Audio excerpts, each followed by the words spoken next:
sit back and relax as I'm your host, Chris Bjornstall, and I'll give you the latest sports news of the past week. Volleyball started the week with a match against Northland for the UMAC opener. The Yellow Jackets came out strong offensively with huge performance from Alexi Preed. She had 20 kills with a .395 hitting percentage and 18 digs. They would sweep the Lumberjills 3-0. Friday night they were at Bethany Lutheran and they would get another sweep. Preed would have a match high of 19 kills and hit .279 on the night off of her 43 swings. Saturday, starting with Martin Luther, although each set was tight to the finish, they would lose the match 0-3 and dropped a 2-1 in league play. Later in the evening, they took on St. Catherine. They would drop the opening set but win the next two, but the Wildcats found ways to force it to a fifth set. St. Kate's jumped out to a 7-point lead, but it was too much for the Jackets, as the Wildcats take the match 3-2. Next up, they will be at Hamlin on Tuesday night, Crown on Friday, and at Minnesota Morris on Saturday. Both teams were at the North Central Invitational on Wednesday. The men's team would win the Invitational as 5 golfers finished in the top 10. Sophomore Taylor Berger fired 1 under par 70 to finish in second place. As for the women's team, they would finish in fourth place. Ali Buzik finished 5th overall, and Kenzie Tura tied for 9th. The women's team competed at 2 invites over the weekend, starting with Minnesota Morris Invite.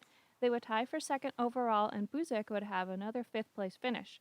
Then at the Cougar Invite, the team finished 2nd overall once again, with Kenzie Tura winning the invite for an individual medal. The men's team participated in the Twin Cities Classic over the course of Saturday, Sunday, and Monday. They would finish in 18th place overall. Both teams will be at the Viking Invite on Friday and Saturday. It was a rainy start to the men's game versus the Vikings, but it stopped by game time. In the 11th minute, Blake Perry would cross it towards goal as Protas Babaya puts it away with his head as they took the 1-0 lead. In the second half, the Vikings would answer to tie the game up.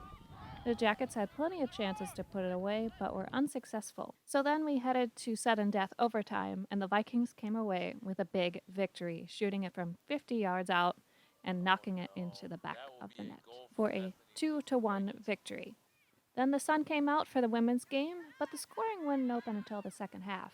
Hallie Carlson sends it towards goal off a free kick as Allison Alessi heads it into the box, and Nia Wilson would be the one to put it away. Less than 5 minutes later, Alessi dribbles towards goal and just drills it to the back post.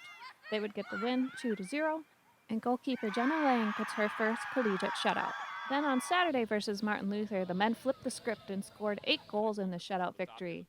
Blake Perry would start things off. He would add another goal later in the game to tie a school record of 43 career goals with former teammate Eric Watson. 6 different players would score in the dominating performance.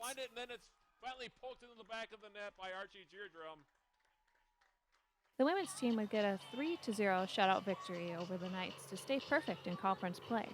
All the goals came in the second half. Hannah Schuesman would strike the ball from distance for the first goal of the game.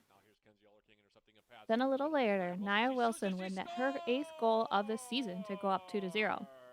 And lastly, Maggie McAllister would get the game's final goal for her first goal of the season. Up next, it's another weekend of double headers for both teams as they'll take on Crown College on Friday, and on Saturday they'll take on Minnesota Morris.